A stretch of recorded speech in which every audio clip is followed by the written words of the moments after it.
Married at First Sight, Season 14, Jasmina versus Alyssa, or as we've been calling them, Jasmina versus Alyssa. And we asking ourselves, what is the difference? And do you think there is a difference between these two? I mean, at first glance, they both just look like they just mean people. And I know by week 2, I started calling, week 2 or 3, I started calling Jasmina a mini Alyssa, because they just looked like they was mean and they treated their husbands horribly. But as I started to go deeper and look a little closer, I started to realize, you know what, on the outside, they may look a lot alike. But you know what, what's lying beneath, I think it's completely different. I think it's two completely different situations. I think for Alyssa, I think she's shallow. I think she thinks she's hotter than she is. I think she's a pathological liar. I think she'll do anything to make herself look good. I think that she really didn't like Chris at all physically, and then she just started to look for things to sort of justify not liking him physically. Now that we find out she's still coming around the apartment building trying to fraternize with all the cast members still, to me, that's just such an opportunist. That's sort of disgusting behavior to me, that she just won't go away, but she still wants the limelight. So that's another part of Alyssa that I don't like. Now, Jasmina, on the other hand, when I first, we started watching the series at the beginning, prior to us seeing the weddings, I was like, oh yeah, these two are gonna work. These two are gonna work. And even in the wedding, I was still very hopeful and still excited. If you go back and watch my first 2 videos on them, I was gung-ho on these two. But I started to see something on the wedding day when Jasmina started turning up her nose and turning up her lip and making those nasty faces when Michael said that he was a personal trainer and he left at 5 o'clock in the morning and didn't get home at 7:30.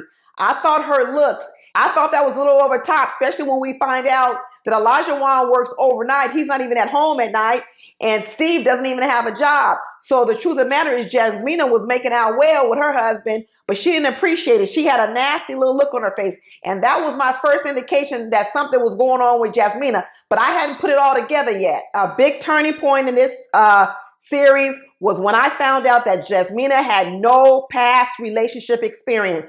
And let me tell you, that has put Michael and Jasmina at a serious, serious deficit. I think that Jasmina's relationship experience has been grossly misrepresented, and it has shown in this series. I think Jasmina is very uncomfortable being in a lot of these intimate spaces with Michael, because I don't really believe she has ever experienced it at all. They had tried to put her in the position as if she was the more superior one in terms of relationships versus Michael, and we have found out that's not true at all.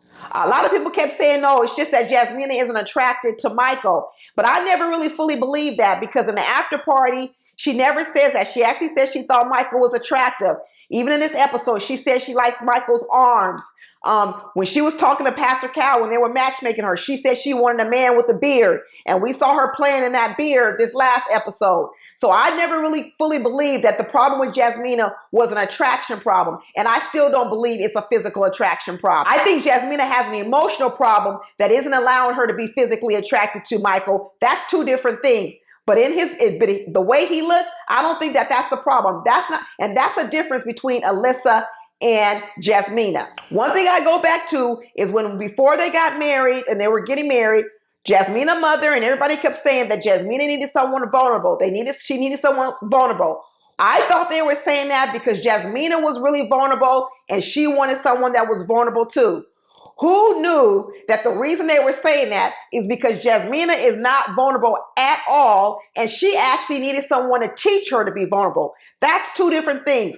I actually thought Jasmina was going to come in here and be very vulnerable, and she wanted someone to match that energy.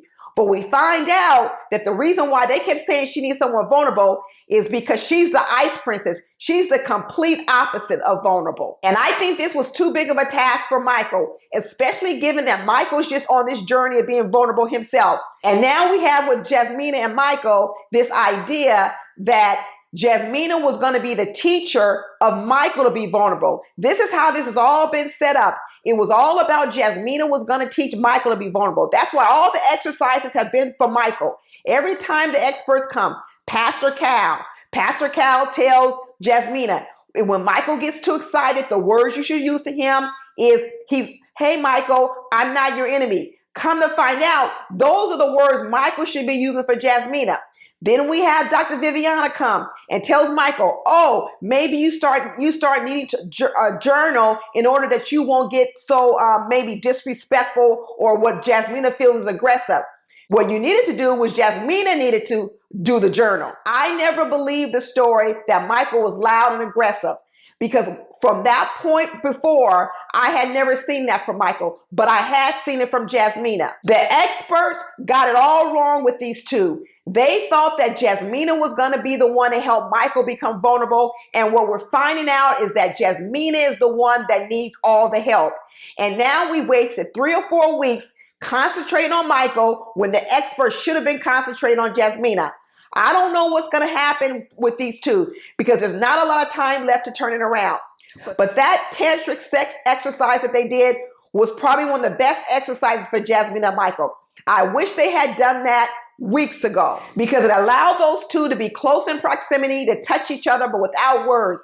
Because one thing we found out that Jasmina is not good with her words. She actually doesn't like discussing her feelings. She doesn't like to be vulnerable. So being able to just be close to Michael, his hands around her, the two of them just experiencing each other's breath together and being close to each other, it actually calmed her down. And in the end that night, she starts to talk about it was the most excited she ever felt being with Michael.